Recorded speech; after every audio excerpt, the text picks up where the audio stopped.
스웨덴 할리몬에서 여러분 지난 10일 날 2024년도 세계 노벨 문학상을 발표를 했죠. 참 영광스럽게도 여러분 우리나라 한강 작가가 선정이 되었습니다. 어떻게 보게 되면은 아시아뿐만 아니라 또 우리 한국 작가로서 참 엄청난 쾌거를 이룬 수상이 되겠습니다. 저는 참 한강이 누군지 모르고 우스갯소리 같지만은 우리 옆에 있는 한강을 제가 생각을 했습니다. 아주 참 귀하신 분인데 우리 온 국민이 기뻐하고 참 즐거워할 또 경사이기도 합니다. 그래서 우리는 한 주간 어떻게 보게 되면은 참 웃으면서 우리 온 국민들이 보냈던 것을 기억을 하게 됩니다. 저는 잘 모르지만 갑자기 이분의 작품 세계가 궁금해졌어요. 물론 불란서에 번역하는 사람을 잘 만나서 세계의 공감을 얻은 면도 있지만은 이분의 이 작품 세계가 현대 우리나라의 이 아픔을, 고난을 잘 승화시켜서 문학적으로 잘 드러냈기 때문에 세계인의 찬사를 받지 않았는가, 이러한 생각을 해보게 되는 겁니다. 한 개인이나 한 역사뿐만 아니죠. 우리 신앙의 삶도 오늘 제목대로 여러분 항상 참 말 못할 고난이 있고 탄식이 있고 또 영광이 있는 것을 우리는 이제 볼 수가 있게 되겠습니다. 그래서 오늘 제목이 고난과 영광이 되게 되는데, 신앙생활도 영광만 있으면 얼마나 좋겠습니까? 그러나 신앙생활도 항상 고난과 영광이 교차된다는 것을 우리는 다시 한번 확인을 하게 되는 겁니다. 우리가 지난 시간까지 로마서를 배우면서 특별히 우리가 하나님의 사랑과 은혜를 받았는데 예수 그리스도 안에 있는 자들에게는 놀라운 축복이 이루어졌다고 이야기를 했습니다. 우리는 무서워하는 영, 종의 영을 받아서 죄에 대해서, 심판에 대해서, 죽음에 대해서 우리는 너무 두려워했습니다.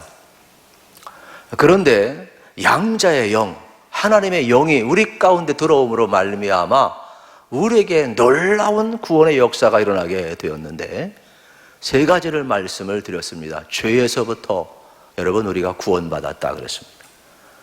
그리고 사망으로부터, 죽음으로부터 구원받았다 그랬습니다. 그리고 장차 있을 백보자 심판으로부터 우리가 구원을 받았다 그랬습니다. 그러므로 여러분들이 예수를 믿는 것은 무서워하는 영, 노예의 영, 여러분 두려운 영이 아니라 하나님의 사랑으로, 하나님의 영으로 성령을 우리가 받음으로 말미암아 예수 그리스도 안에서 나타난 그 십자가의 은혜가 얼마나 큰가를 우리는 알게 된 겁니다. 그래서 양자의 영을 받은 사람은 하나님의 자녀되는 권세를 누리게 되는데, 죄로부터, 죽음으로부터, 사망으로부터 구원받았으니까 저는 여러분들이 정말로 하나님의 자된 권세를 가지고 두려워하지 않기를 우리 주님의 이름으로 축복합니다. 우리가 예수 믿는다는 것은 예수님을 영접하는 겁니다. 예수님을 영접한다는 것은 예수를 믿는 것인데 이게 뭐냐? 같은 말이에요. 그래서 요한복음 1장 12절에 보면 영접하는 자 곧 그 이름을 믿는 자들에게는 하나님의 자녀가 되는 권세를 주셨다 그랬어요. 그러니까 예수님을 영접하는 것은 곧 예수님을 믿는 것이고, 예수님을 믿는 것은 여러분의 예수님이 계시다는 사실이에요. 그러면 우리 안에 예수님이 계신 것을 어떻게 증언하느냐? 성령님이 우리 안에 계셔서 예수를 주로 고백하게 하고, 그 예수 그리스도께서 이루신 그 십자가의 은혜가 우리를 죄에서 건져주시고 우리를 죽음에서 건져주시고 영원한 생명을 주실 뿐만 아니라 장차 우리가 백보자 심판하게 서게 될 때에 우리는 어떻습니까? 심판에서 건짐을 받아 영원한 하나님 나라 백성으로 우리가 살게 됨을 이야기하고 있는 겁니다. 그래서 우리는 하나님 나라의 후사, 기업을 받은 존재가 되겠죠. 여러분들은 하나님을 아버지라고 부르는 사람들이에요. 대단한 것 아닙니까? 별로 대단하지 않은 것 같아요. 뭐 회장이나 뭐 대통령이나 권력 있는 사람 아버지 되면 대단한 줄 알죠. 그 별거 못 가요, 못 가. 여러분, 하나님이 우리 아버지세요. 하나님을 아버지로 부를 수 있다. 이보다 위대한 여러분 권세는 없는 것이죠. 그러므로 저는 여러분들이 하나님을 믿는 믿음으로 살아가시기를 축복합니다. 하나님을 아버지로 모시고 여러분 우리가 그의 자녀된 정체성을 가지고 산다는 것은 가장 큰 복이 되겠습니다. 성령님께서 우리 안에 계셔서 우리를 도와주시고 우리를 어떻게 합니까? 복되게 이끌어가고 있지요. 그래서 앞부분 14절 15절에 보면 무릇 하나님의 영의 인도를 받는 자는 뭐라고 그랬습니까? 하나님의 아들이라 그랬어요.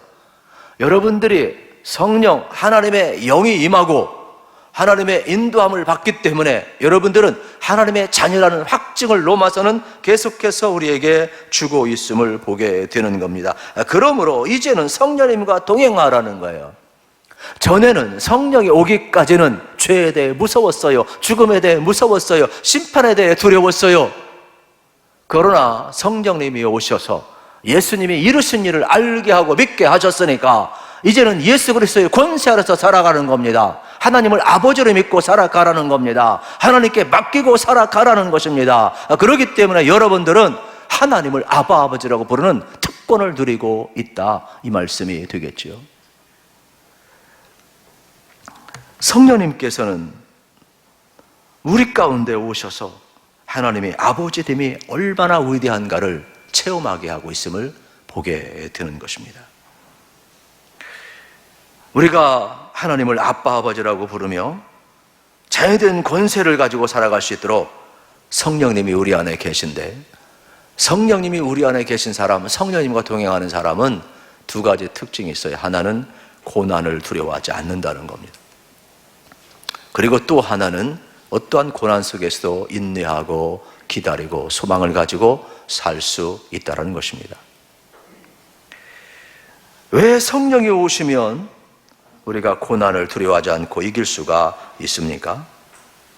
성령이 우리 안에 오시면 고난만 보게 하는 것이 아니라 고난 뒤에 있는 영광을 보게 하시는 거예요. 그렇기 때문에 오늘의 고난도 넉넉히 이겨갈 수 있게 하심을 발견하게 되는 것입니다.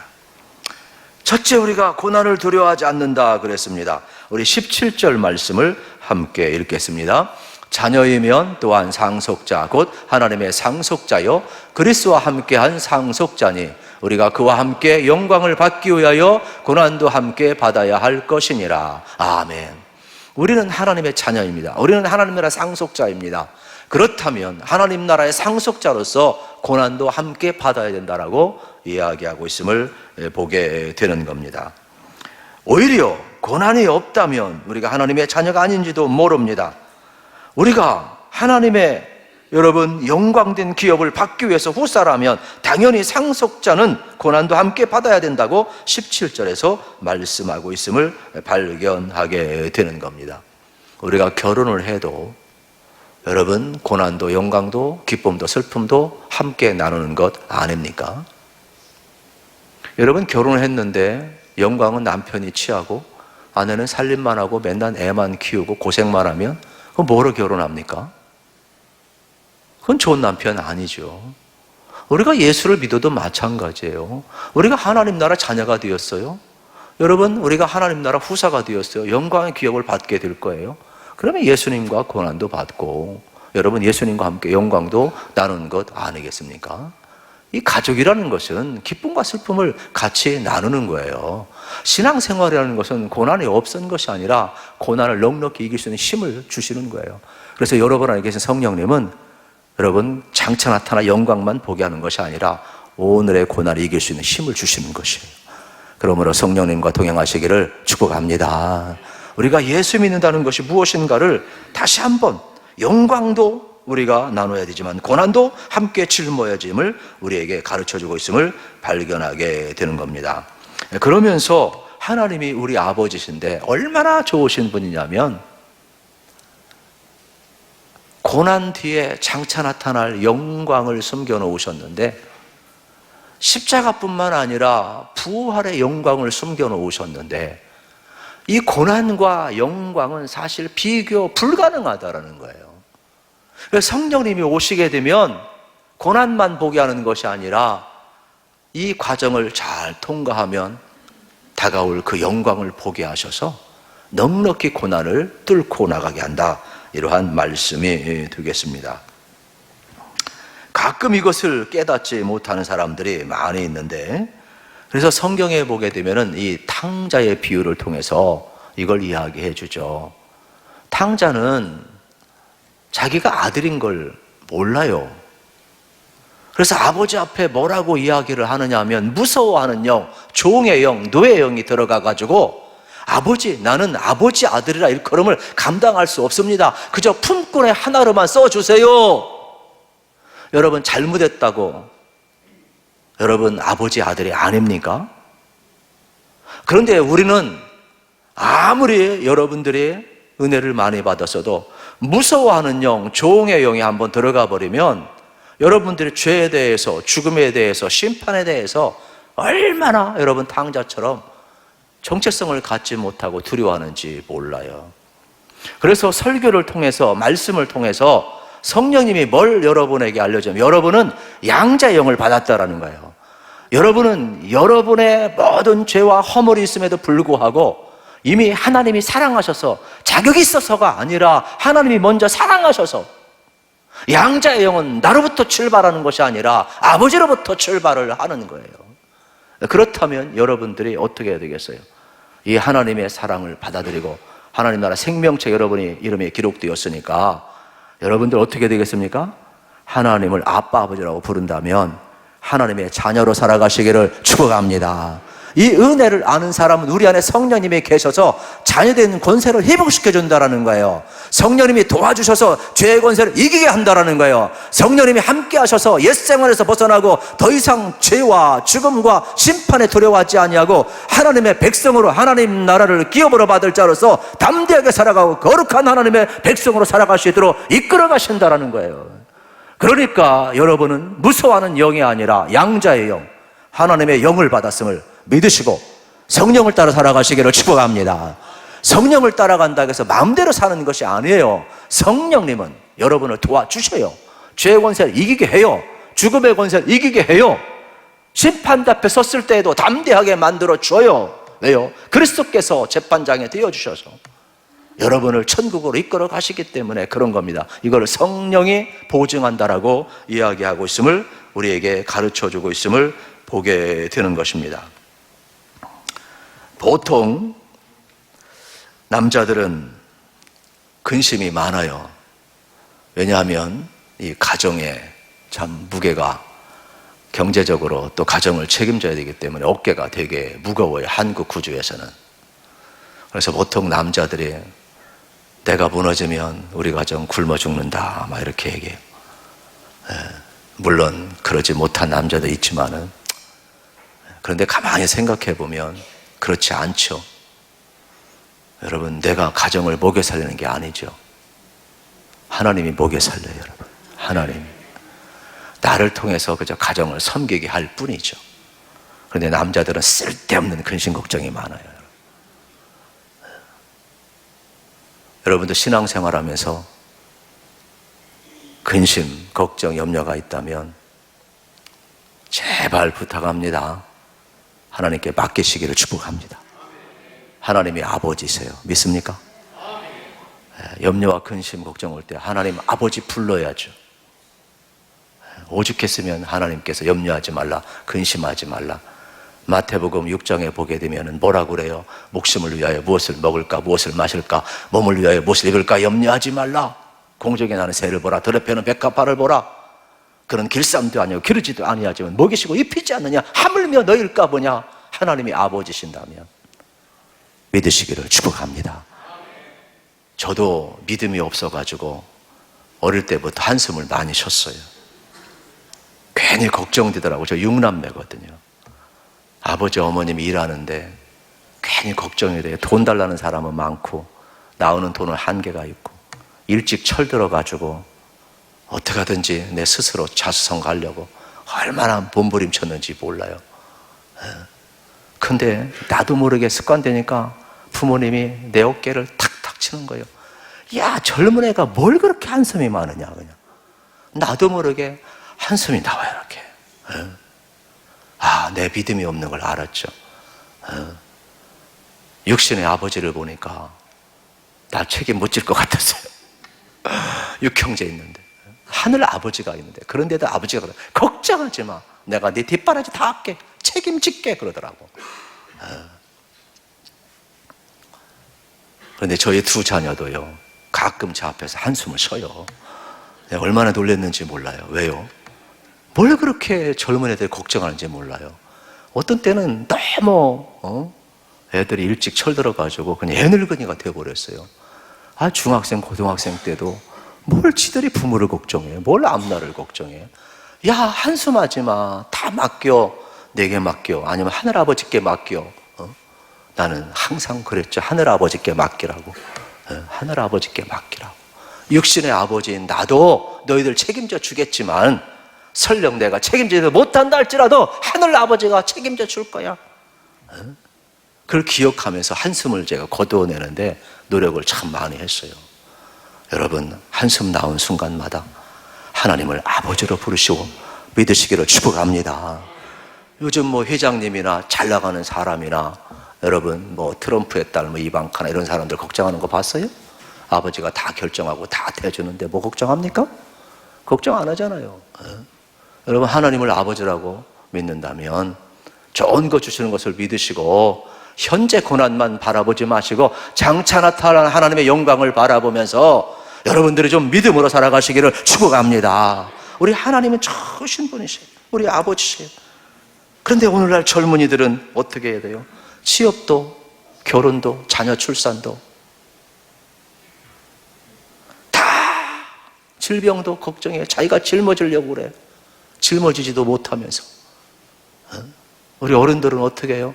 야, 우리 때는 그냥 숟가락 넣고 결혼했다. 그냥 자녀 낳으면 자동적으로 다 길러진다. 요즘은 그런 말 함부로 못해요. 그러면 꼰대라고 그래요. 꼰대라고 그래요. 말도 못해요, 여러분. 그런데 가만히 생각해 보세요. 이 착한 사람들이 자기 짐을 다 짊어지고 가다 보니까 해결도 못하면서 짐만 짊어가다니까 공황장애증이 오고 우울증이 오고 너무 힘들고 너무 스트레스가 많아요. 나쁜 사람들은요, 공황장애증 한 사람도 안 걸려요. 왜요? 책임을 안 져. 그런데 야곱같이 약사 빠른 사람도요, 하나님이 고쳐 쓰시더라고. 저는 여러분들이 정말 예수 믿으면서 너무 내가 다 책임져야 된다는 생각 좀 버리시고 좀 예수님께 좀 맡기시기를 축복합니다. 여러분의 앞날도 맡기시기를 축복합니다. 우린 다 짊어질 수가 없어요. 스트레스만 오고 탄식만 오고. 여러분, 이 고난 앞에 우리가 어떻게 우리 힘으로 이길 수 있겠어요? 성령님이 우리 안에 계셔서 도와주시고 예수님이 함께함을 보게 해주셔서 예수님 믿고 바라보면서 우리 주님의 손잡고 함께 가야 고난을 이길 수 있는 것 아니겠습니까? 그러므로 맡기는 것이 참 믿음임을 여러분 기억을 하시면서 여러분들이 무서워하는 영이 아니라 양자의 영을 받았음을 꼭 기억하시고 담대히 나가시기를 우리 주님의 이름으로 축복합니다. 우리 18절 말씀을 같이 한번 읽겠습니다. 생각하건대 현재의 고난은 장차 우리에게 나타날 영광과 비교할 수 없도다. 아멘. 저는 이 말씀이 참 좋습니다. 현재의 고난은 우리에게 나타날 영광과 비교할 수 없도다 그랬어요. 좀 비유적으로 이야기하면 현재의 고난은 잉크 한 방울에 불과해요. 장차 나타날 영광은 태평양 바다와 같아요. 여러분, 이걸 알아야 돼요. 십자가의 고난도 크지만 여러분, 부활의 영광은 비교할 수가 없는 거예요. 여러분, 우리가 예수 믿고 성령을 따라서 마땅히 하나님의 자녀로서 치료해야 될 고난이 있겠지만, 믿음 생활하다 보면 거룩하게 살기 위해서 세상에 치료해야 될 수치도 있겠지만은, 그러나 하나님의 자녀로서 살아갈 때 여러분에게 주신 하늘의 상급과 장차 받을 그 영광은 내가 당하는 고난과 수치와 비교할 수가 없다는 걸 여러분 알으셔야 되겠지요. 존 깔뱅은 이 말씀을 가장 사랑했다고 합니다. 그래서 이 18절 말씀을 현재의 고난은 장차 나타날 영광과 비교할 수 없다. 임종 때 이 말씀을 외웠대요. 15번째 이 말씀을 외우다가 여러분 죽었습니다. 현재의 고난은 장차 나타날 영광에 비하면 아무것도 아니다라는 거죠. 그래서 지금 성령님은 우리 안에 고난만 보게 하는 것이 아니라 우리의 눈을 열어서 성령을 따라 살아가는 사람, 믿음을 따라 살아가는 사람, 하나님께 소망을 두고 살아가는 사람에게는 장차 나타날 영광을 보여주신다니까요. 초대교회 성도들이 어떻게 고난을 이겼습니까? 현재의 고난을 어떻게 이겼습니까? 장차 나타날 하나님의 영광을 본 거죠. 하나님의 나라를 본 거죠. 땅이 전부라고 생각하는 사람들에게 땅이 전부가 아니라 하나님의 나라가 있음을 보여주는 거예요. 영원한 나라가 있음을 보여주는 거예요. 그렇기 때문에 오늘의 고난을 이기는 것이고 땅을 접고 하늘로 갈 수가 있는 것 아니겠어요? 순교를 누가 합니까? 고난 앞에 장사가 어디 있어요? 죽음이 끝이 아니라 하나님의 나라가 보여지니까, 영원한 하나님의 나라가 있으니까 유한한 삶을 정리할 수 있는 것 아니겠어요? 그래서 영광이라는 것은 뭐냐? 끝이 좋아야 영광이 되겠습니다. 우리는 믿으셔야 돼요. 전 로마서 8장 28절 참 좋아하는데, 모든 것이 합력하여 선을 이루니라. 믿습니까? 다음 주에 말씀을 드리겠지만 모든 것이 합력하여 선을 이루어요. 그러면 하나님이 허락하는 고난이라면 여러분 협력해 선을 이루심을 믿으시기를 축복합니다. 끝이 반드시 좋을 거예요. 세상에서는요, 시작만 좋으면 많은 사람들이 영광이 있는 줄 아는데 안 그래요. 술 먹을 때 시작이 좋지요. 근데 끝이 안 좋아요. 오늘 아침도 일찍 일부 예배 드리기 위해서 오는데 제가 교회 올 때까지 편의점이 몇 개 있거든요. 편의점 옆에 젊은이들이 주저앉아 있더라고. 한 6시 한 40분 정도인데 끝이 안 좋아요. 다 사람이 아니라 개더라고, 개. 네. 끝이 안 좋아요.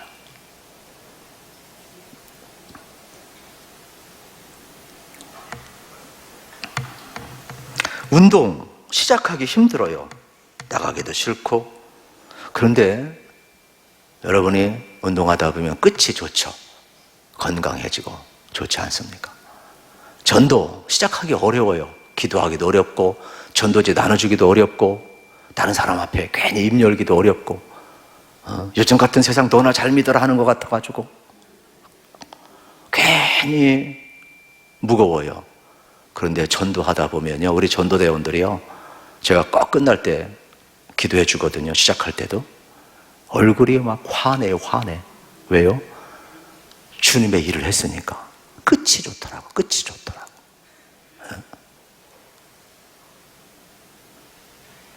지혜로운 사람들은 하나님의 관점을 배운다고 그랬습니다. 무엇을 보느냐? 현재의 고난만 보는 것이 아니라 장차 나타날 영광을 본다라고 이야기를 하고 있습니다. 그러므로 성령님께서 여러분의 눈을 열으셔서 여러분이 당하는 오늘의 고난만 보게 하는 것이 아니라 이 고난을 믿음으로 잘 통과했을 때 여러분이 빚어지시고, 여러분들이 주님 닮아가시고, 여러분들이 아름다워지시고, 여러분들이 승리하고, 여러분이 복된 것을 보게 하시는 그 은혜를 좀 제발 보고 누리시기를 축복합니다. 사도행전에 보면 스데반 집사가 순교하는 장면이 나와요. 그런데 얼굴의 미소를 한 번도 잃지를 않아요. 이게 얼마나 어려우냐면, 우리는 마음속에 근심 하나 있으면요, 얼굴이 금방 굳어져요. 아무리 이 얼굴을, 여러분 한번 웃어보십시다. 이렇게 흥 한번 해봐요. 이렇게 이빨 한번 올려보세요. 흥 한번 해요. 시작. 흥. 그러면은요, 얼굴이 젊어진대. 동안 훈련이 뭐냐? 이를 보이는 거래요.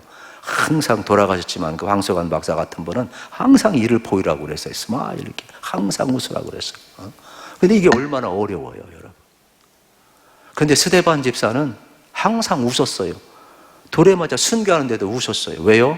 하늘이 열리고 보호자 우편에 계신 우리 주님이 일어서서 응원하는 것을 보았거든요. 영의 눈이 열렸거든요. 보이는 거예요. 보이니까 고난을 이기는 것이지, 고난만 보이면 다 고통스러워요. 우리 얼굴 굳어질 수밖에 없어요. 그런데 영광이 보이면 고난 앞에서도 웃을 수가 있는 거예요. 그러니까 예수 믿다가 고난 당한다고 해서 다 얼굴 찡그릴 필요 없어요. 지금 웃고 있지만 마음이 아픈 사람이 있어요. 그러나 그 아픔이 그에게 아픔이 아니죠. 오히려 하나님을 의지하는 것이죠. 하늘에 소망을 두는 것이죠. 내겐 지금 가진 물질이 없고 육신의 아픔이 있고 삶에 여러분 자녀들의 모든 문제가 있고 내 뜻대로 안 되고 남들에게 말 못하는 아픔이 있지만은 내가 웃을 수 있는 것은 뭐예요? 주님이 계시니까, 성령님이 계시니까, 내 안에 하나님의 영광이 보이니까. 그러니까 고난은 꼭 여러분 나쁜 것이 아니에요. 오히려 나를 더 겸손하게 하고 더 진실하게 하고 나를 하나님의 사람으로 세워가는 것 아니겠습니까?